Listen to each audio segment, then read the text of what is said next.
good evening, everybody, and welcome to the room on tonight. Good evening to all of the roommates. I pray that you've had a great day so far. I pray that you have had time to reflect and think about the goodness of God, and just the mere fact that you have made it through almost the first week of May. And so, I want to say good evening to you. Go ahead and like, love, and share.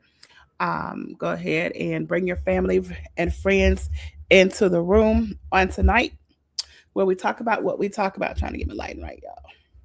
Where we talk about what we talk about in the room. And so tonight, I want to dive into some very interesting conversation.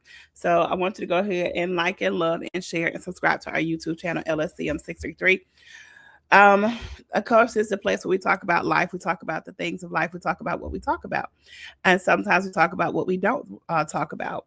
And so I want to encourage you to share this with somebody. I want to encourage you to invite somebody to come and hang out with us on tonight, just for a few minutes, just to talk about some things. I think this is really going to bless you. I think this is really going to give you a different perspective or a different mindset as to when you go through certain things in life. And so sometimes when we go through things in life, we automatically think about the negative part of it.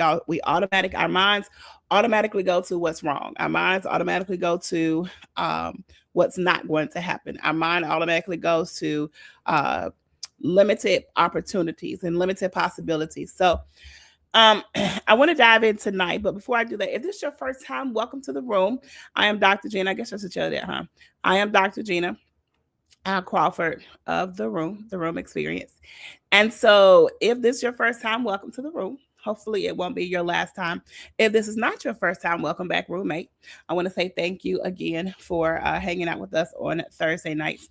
So, come in, tell us, hey, come in and tell us, if you had a great day or not. Come in and tell us if all is gravy, all is good in your world. And so, I want to dive into tonight's conversation. Of course, feel free to chime in. Feel free to type in the chat. Feel free to let's have this conversation.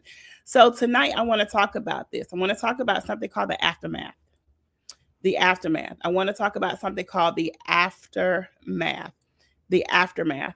Um, I was, for those who don't know, if you don't live in the Metro Atlanta area, um, we got some good rain last night. We got some really good rain last night, and today it kind of lingered over into today, this morning, early morning hours, and so it started about in our area. I want to say maybe like 7ish or so last night, and so there was some thunder, there was some lightning that took place, and a whole lot of rain.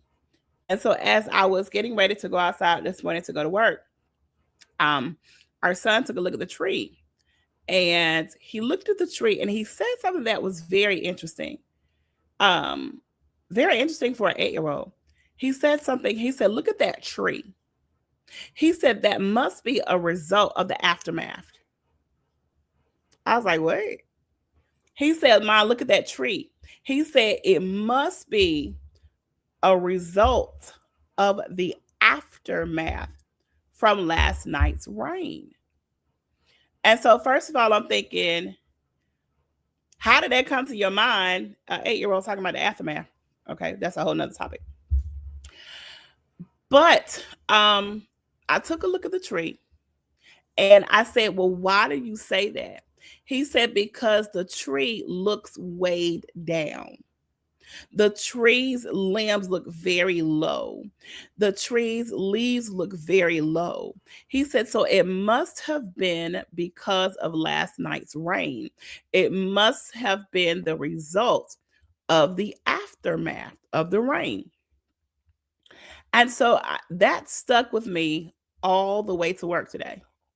As I was driving this morning, I was like, okay, there has to be a reason why he said that. There has to be a reason why that came to his mind. There has to be a reason. And so, what I thought about was oftentimes this is what happens in our life. I wish you could have seen a tree. If you've ever seen a tree, you may not have even noticed a tree. So, if you've ever seen a tree, the next time it really rains, there's a heavy rain, take a look at the tree. Take a look at the tree. I was looking at the tree, not a very big tree, not a very tall tree. And so I'm looking at the tree, and the limbs did look very low. And so it did look weighed down. And so literally as I was driving to work today, um, all I heard was, this is how we look in life. We look just like that tree. When things happen to us, when things are unexpected, or if we're going through something for quite some time, whatever the situation is, oftentimes life will cause us to look low and to feel low.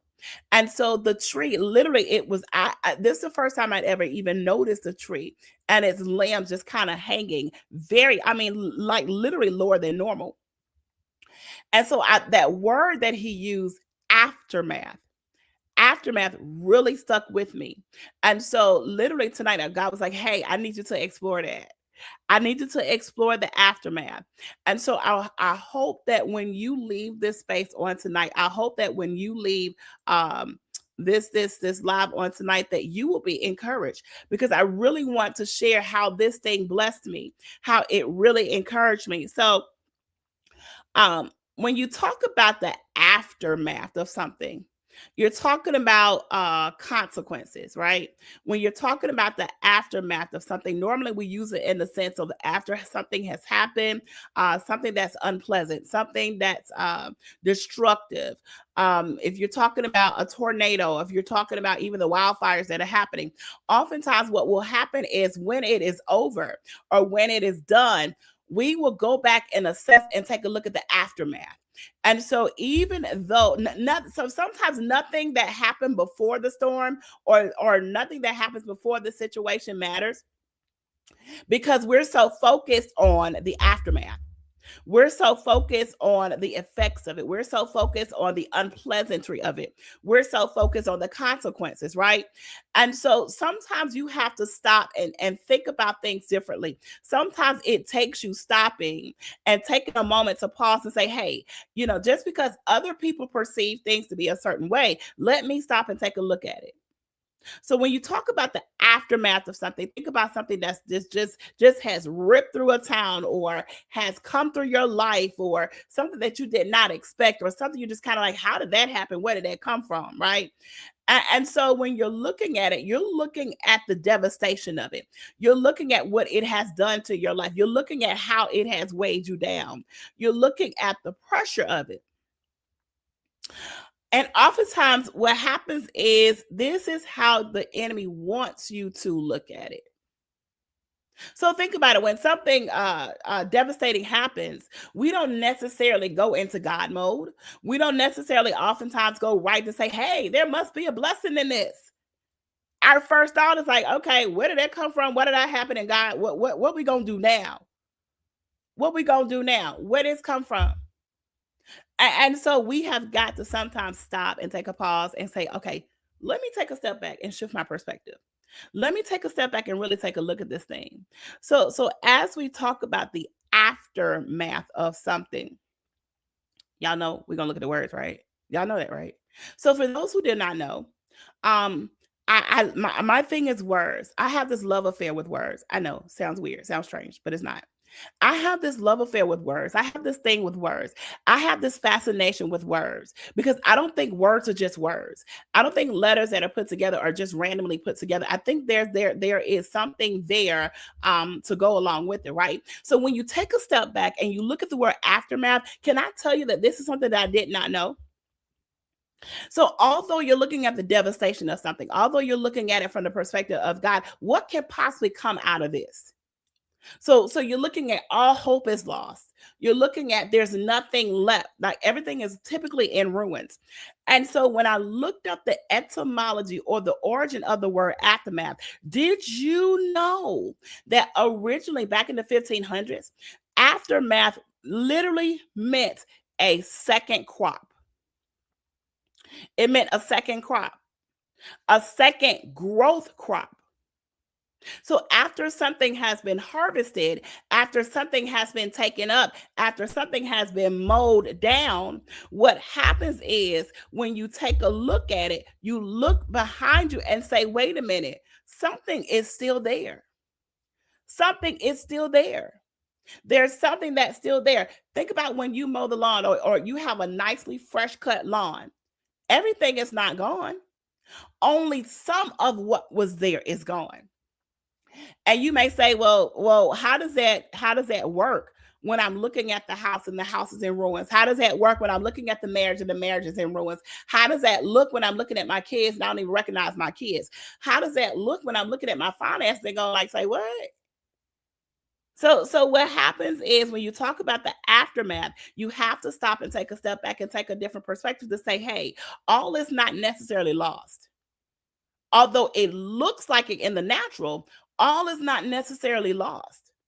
So when you think about it, when you take a look at the word aftermath, it really is all about your perception. So when you talk about the aftermath of something, here it is. Your perception is literally you stopping to take an assessment.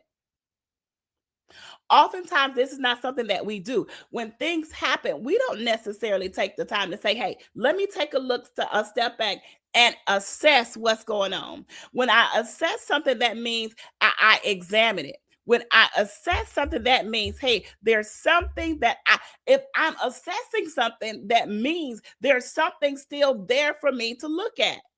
If I'm assessing something, I'm looking at it from a perspective or a standpoint to say, hey, what can I salvage from this? So if I'm assessing something, it means that I have some inkling of the fact that there could be a possibility that something could change. So it's just like when you're at school and you have to take an assessment. They want to know what you know. They want to know what you've learned. It's the same thing in life, y'all. When we experience devastation, when we experience storms in our life, when we experience things in our life, literally God is saying, hey, I need you to take a step back and I need you to show me what you know. I need you to tell me what you know. I'm trying to see what you have learned from all of those moments of prayer. I want to know, what have you learned for all that time in corporate worship? I want to know, what have you learned from all of that scripture that you've been reading? So at some point when you are taught something, no matter in what capacity or in what space in life, you are going to have to take an assessment. You're going to have to take an assessment. So here's the thing, when you're talking about this assessment, all you're doing in the aftermath of something, all you're doing is you're looking at it and you're examining to say, okay, God, what we gonna do now? What are you trying to show me? What am I supposed to learn from this? Here's the other piece. Thank you, Lord. Be mindful of who your assessment team is. Ooh, that is good. Y'all write that down. That's good. That ain't even in my notes, but y'all write that down. Be mindful of who your assessment team is, because sometimes God will say, hey, you can't look at this by yourself. I'm going to assign some people to you, because you're looking at it from the stance and the standpoint of devastation. So sometimes when things happen, you really can't see clearly. But there are people that God will assign to you to be your assessment team. If you had to name your assessment team right now, who would they be? Who are the people who are helping you to see life differently? Who are the people who are helping you to say, hey, I need you to be aware of all is not lost. Yes, it looks like it's not going to get better. It looks like it's devastating. It looks like it cannot get any better than this, but you need to be able to have people around you who are going to say, no, we're not going to stay here. Who is your assessment team? Who are the people who are going to help you look at this thing from a godly perspective? Who are the people who are going to help you dive into all those scriptures that you've been writing down? Who are the people who are going to help you take a look at, hey, let me tell you something, all that praying that you've been doing, this is the time to use it. All that fasting that you've been doing, this is the time for it to come up. Who is your assessment team? Who is your assessment team? Can I also tell you this? You may not have the same assessment team for every situation in life.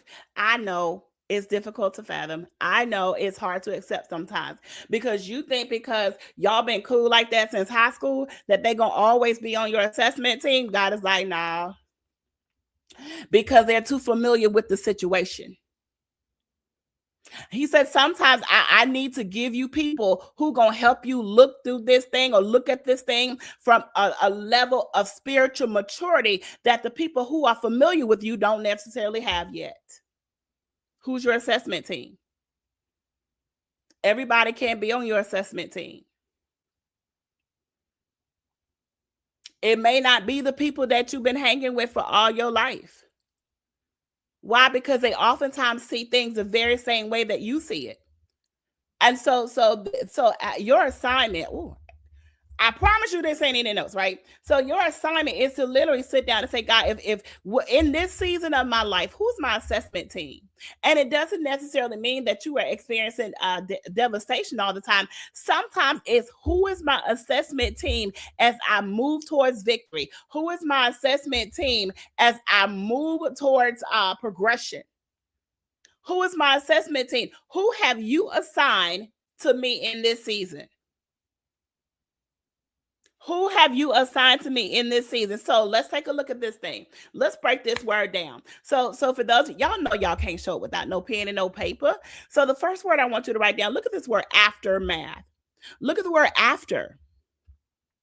Look at the word after. You're talking about beyond the present. So sometimes when things happen, it's literally the plot, the plan, and the tactics of the enemy to say, oh, can't nothing come from this. Can't nothing come from this. How you gonna rebuild? What can you get from this? And so when you look at the word after, after, y'all already know, right? So inside the word after, if you rearrange some things, inside the word after, you can pull out the word fear.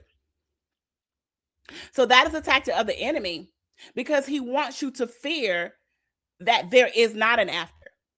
He wants you to fear. He wants fear to grip you so much so until you get afraid to even think about what could be next. You are so afraid to even think about praying again. You are so afraid to even think about hoping again because you're saying, what could be after this? There can't be anything good that's coming after this.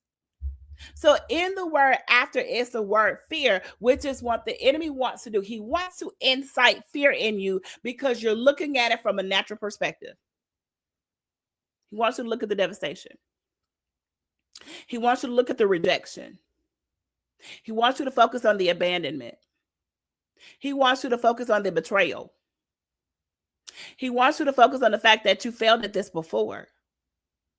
So how could there be an after? How could there be an after? Inside that word, after means later on. He doesn't want you to think that you have a later on.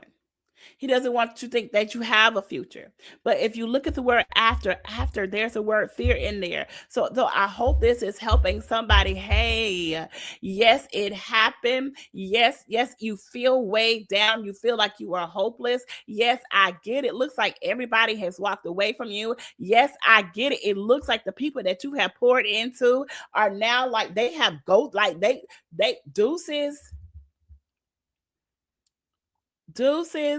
You spent hours pouring into them. You spent hours praying. You spent time nurturing. You spent time grooming. And as soon as they find something better, as soon as they holla. So now here it is. You're going through your own season. Now here it is. You're going through your own thing. Now here it is. You need the support. And what you're looking at is the aftermath of you being obedient. What you're looking at as is the aftermath of you saying, okay, I'm going to put my stuff to the side so that I can help you out. The enemy wants you to fear that you're not going to get beyond this point. The enemy wants you to fear and feel so weighed down and so bogged down until you don't even feel like you can go any further. You don't even see where this is going to work out. You got it. Also inside the word after is the word tear or tear. He's hoping that when you look at the devastation, he's hoping when you look at the abandonment, he's hoping when you feel the betrayal, that it will just tear something apart in you. That it will just tear something apart in you. that it will literally rip something apart in you where you don't even want to get up to try again. You say, what's the use? You don't even want to think about the future. You don't even want to think about moving forward. You don't even want to hear from your assessment team. I don't want to hear no scripture. Well, come on, let's pray. No, you go pray. I'm gonna sit right here because I'm done. He wants to tear you away from the very things that have been sustaining you. He wants to tear you away from your time with God. He wants to tear you away from your time with your friends and your family. He wants to tear you away from your time of study. He wants to tear you because he wants you to think that there is nothing after this. There's nothing after this. There's nothing after this. Also, y'all, what blessed me was as I'm driving, I do a lot of thinking when I'm driving. So as I was driving, and I'm literally thinking about words as I'm driving. Like seriously, I don't know. I don't think I need therapy, but anyway. After in the word after, what he didn't know, just like when you rearrange some things and rearrange the letters and after to get fear, and you are rearrange and the letters and after to get tear, you can also rearrange the letters and after, and you can pull out the word raft. You can pull out the word raft. So if you've ever seen a movie or if you've ever taken a look at what's my boy name, Tom Hanks in Castaway. So if you've ever taken a look at that movie, what he did was he took what was left and he stitched it together. Sometimes we've seen it in movies, like older movies. Sometimes we've seen it where people will grab a piece of wood here and grab a piece of wood there. And what they'll do is they'll take what they have left and they'll bind it together. They'll take what they have left and they'll put it all together. And so what happens is when they put it all together, they're able to make something that's called a raft. Now, if you're out there on the water, that means even though I don't have the luxury of the ship that I had before, even though I don't have all of the things that I had before, I still have something left. I still have something left. So when you put that raft together, now it may take you some time to get the pieces together. It may take you some time to figure out how to get it together. That's what your assessment team is for. So once you get that raft together and you get back out there on the water, what happens is you have taken what you have left to help move you forward. Some of you may be in the raft of your life, the raft season of your life. Take what you got left. Take what you can use. Put all that stuff together, tie it up, and keep it moving forward.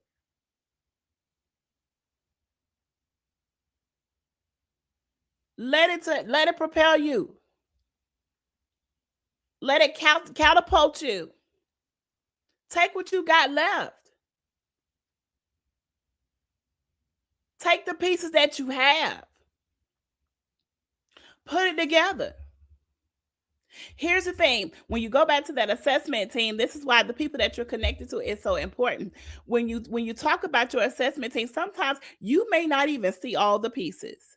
The pieces may be so scattered until you can't see all the pieces. But the people that God has put in your life, your spiritual assessment team, they may say, hey, this a part over there. I'm gonna run and get that part. Hey, I see something that you can use over there. I'm gonna run and get that part. Hey, did you forget that you dropped this piece back here? Let's pick this piece up. Come on, you get your part. You get your part. I'm gonna get my part. We're gonna put all these pieces together. We're gonna wrap it up. We're gonna put it out there on the water, and we're gonna keep it moving. We're gonna keep it moving. It does not mean that you won't ever think about what has happened. It does not mean that you won't ever think about what you may have lost. It does not mean, it just simply means that you are making a decision. You are making a decision that there is something after this. There is a second crop. Anybody, you willing to say, thank you, God, for the second crop? Life may have taken my first crop. Life may have mowed down some things that I was thinking about, that I was looking forward to. But you know what? Just the mere fact that this word gives me promise that, hey, I got a second crop. There's a second growth. I do have something left. I do have something left. But it's going to take some other people sometimes to help you see, I got something left. I got something left. Where's your raft? Where's your raft? Where is your raft? So when you talk about the word, you have after and then you have math, right? So when you talk about math, of course, is short for mathematics. And so when you talk about mathematics is literally it's a care, and you are studying, you are analyzing, and you are planning. I don't care where you are in life right now. I don't care what it looks like right now. I know there's devastation all over the land. I know what's happening in this country. I know what's happening in the world. But let me tell you something. You can't stop right here.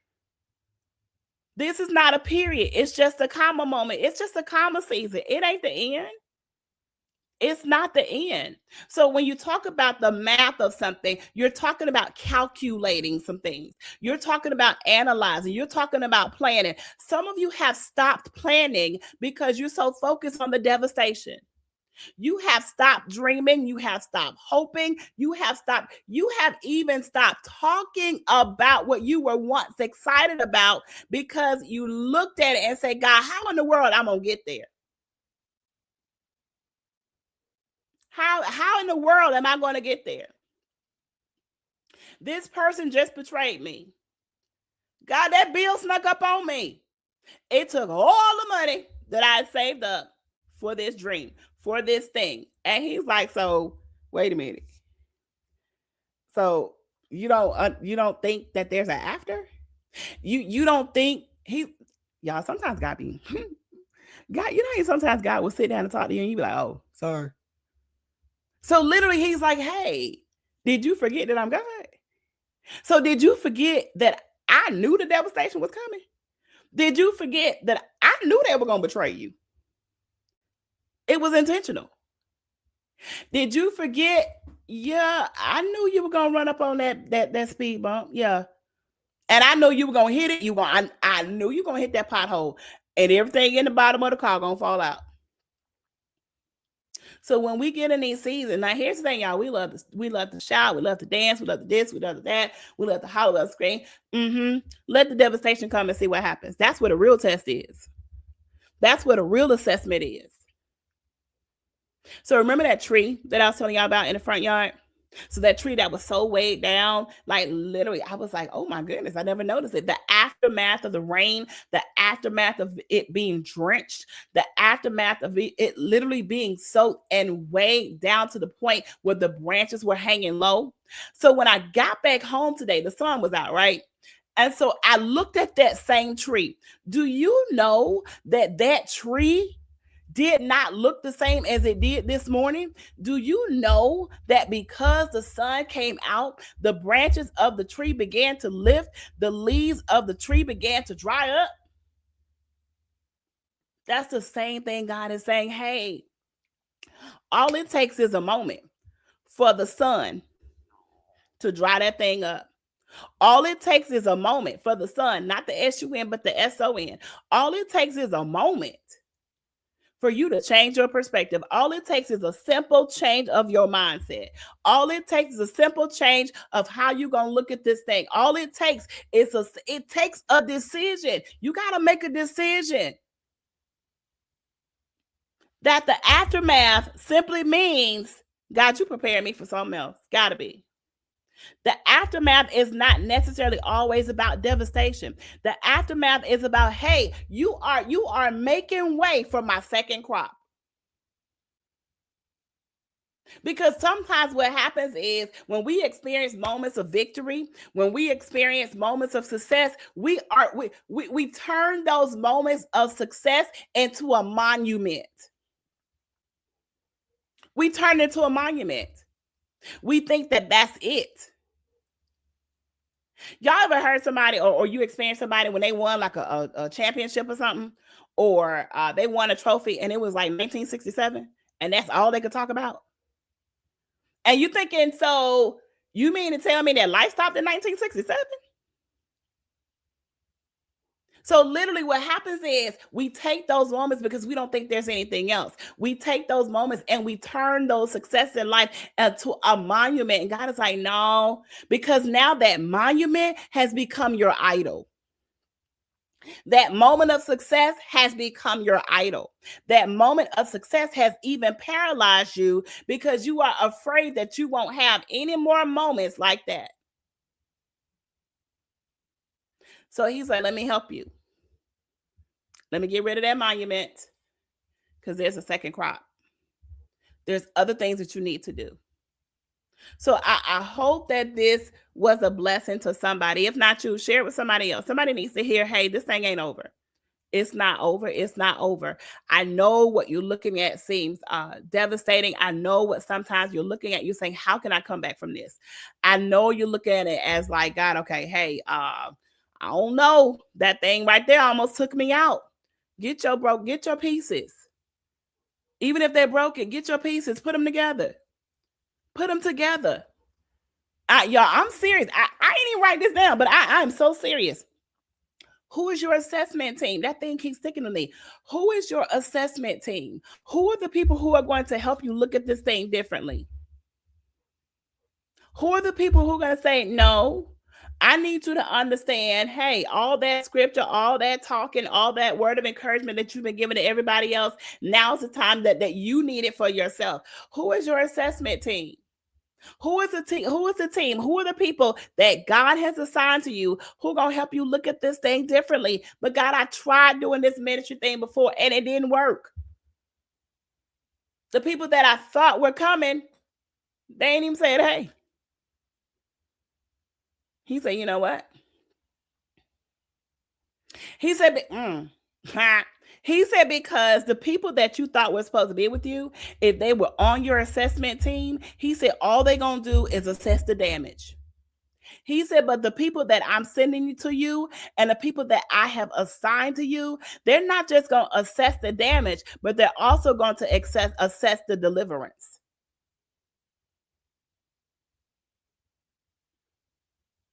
That part. That part. Yeah, they're going to help you take a look at what you lost. But they also going to say that, hey, we're not going to stop there, though. They're going to help you take a look at the possibilities. They're going to help you take a look at the opportunities. Who is your assessment team in this season? Life can be devastating at times. There are some things that some of you have gone through and literally you have some people you haven't even told people about. They know a little bit about your story, but some of you they don't know all of it. They don't know all of the story. So here's the other thing. Sometimes we don't understand why we have to go through certain things. Sometimes we go through certain things because it's not, and we've heard it said before, it's not even about you. Sometimes God will allow us to experience some things because he needs you to be on somebody else's assessment team. Sometimes that God will allow us to go through certain things. We don't understand it. We don't like it. We don't want it to happen. But he said, no, hold on. Because what I'm doing in you, you're going to be able to help somebody else. You may be assigned to somebody else's assessment team. You are the one who's assigned to help somebody else to look at this thing differently. That's why you got to keep your eyes open. That's why you got to be sober.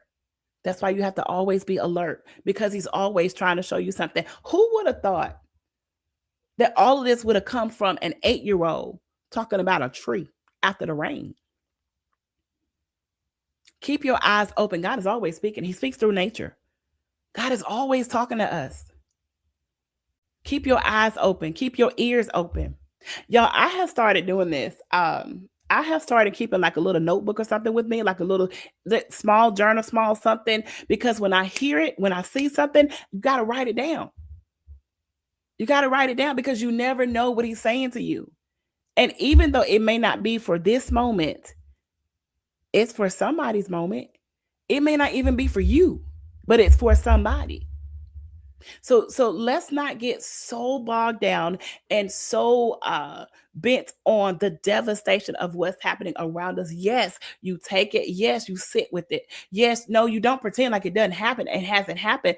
But who's your assessment team? Who's gonna help you analyze this thing from a godly perspective? Who's gonna help you sit down and say, hey, I know what you feel and feel how you feel, but don't get stuck there. Feel how you feel, but don't get stuck there. The aftermath is not as bad as it seems. Not when you give it to God, not when He's trying to show you something. I know, man, ooh, them walking away from you, ooh, them walking away from you and then acting like they don't even know you.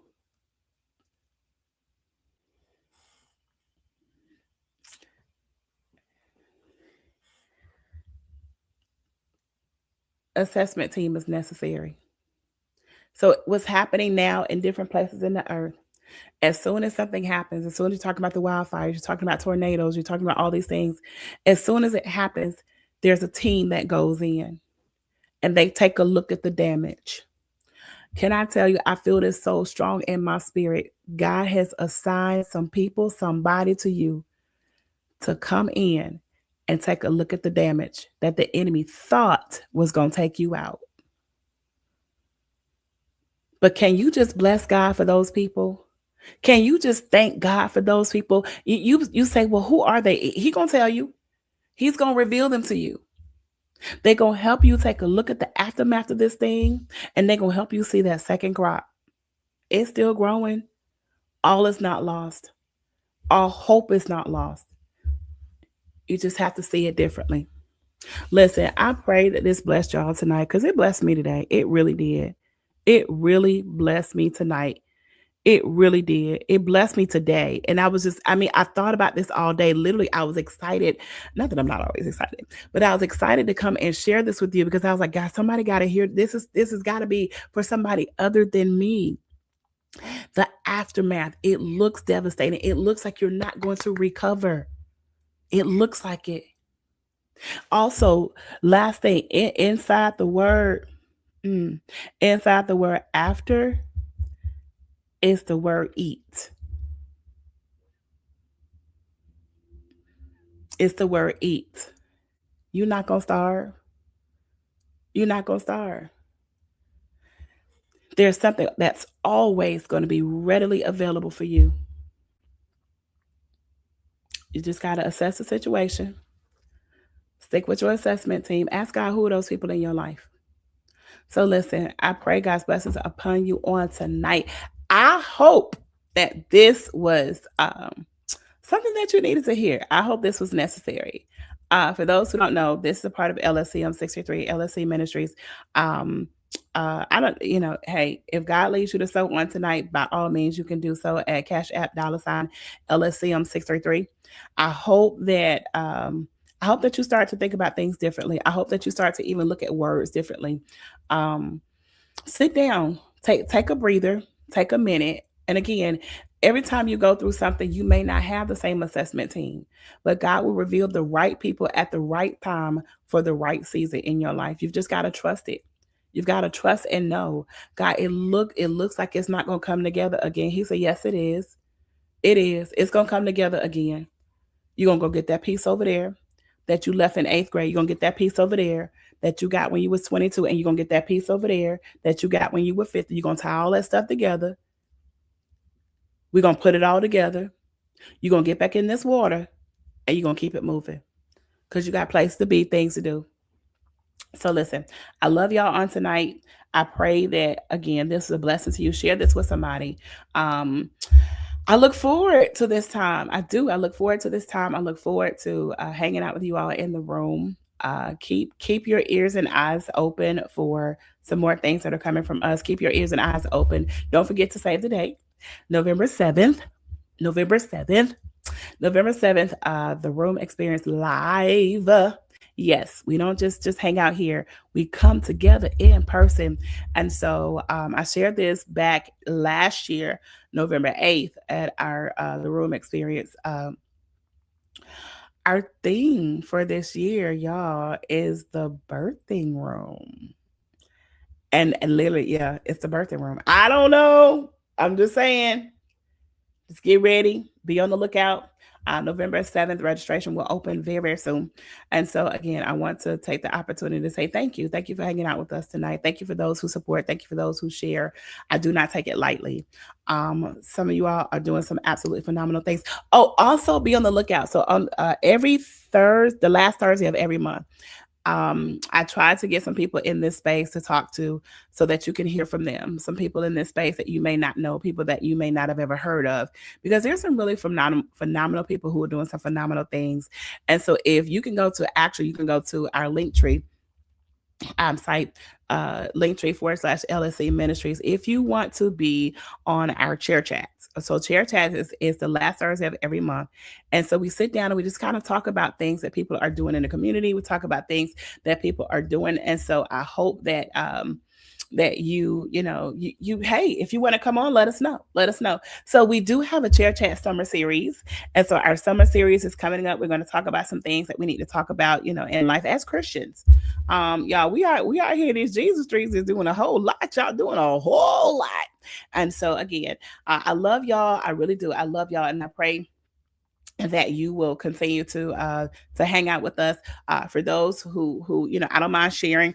If you're doing something, send it over to us. We can go ahead and share it out on our social media platforms as well. I was gonna say, oh, Pray 365, 5 a.m. Eastern Standard Time, 5 p.m. Eastern Standard Time. So many things that are happening. So be on the lookout. We always need prayer, y'all. Seriously, we always need prayer. For PowerPoint Christian Ministries, when we pray every Monday morning at 5 p.m., 5 p.m., 5 a.m. So many things are happening. So we need all of it. We need all of it. You may not be able to make all of it, but hey, when you can, tap in. Tap in. All right, listen. I love y'all. I pray that you have a great Friday. Happy Mother's Day, pre-Mother's Day to all of y'all. Even if you don't biological mamas, aunties, grandmamas, big mamas, big cousin, it takes all of us. It takes all of us. So listen, I love y'all. Oh, I know. Happy Teacher Appreciation Week. I don't know how I keep forgetting that. And I'm a teacher. I don't know how I keep forgetting that. So happy Teacher Appreciation Week, happy Nurse Appreciation Week, all the things. And so, we appreciate all that you do. We appreciate all that you do. We thank you for honoring your assignment and being obedient to your assignment. Listen, I'm about to get out of here. I love y'all. I pray that you have a great evening. I pray that you have a great weekend, a great Mother's Day. And listen, we'll see y'all back here next Thursday as we talk about what we talk about in the room. And look, y'all be careful out here in these Jesus streets. I love y'all. Good night.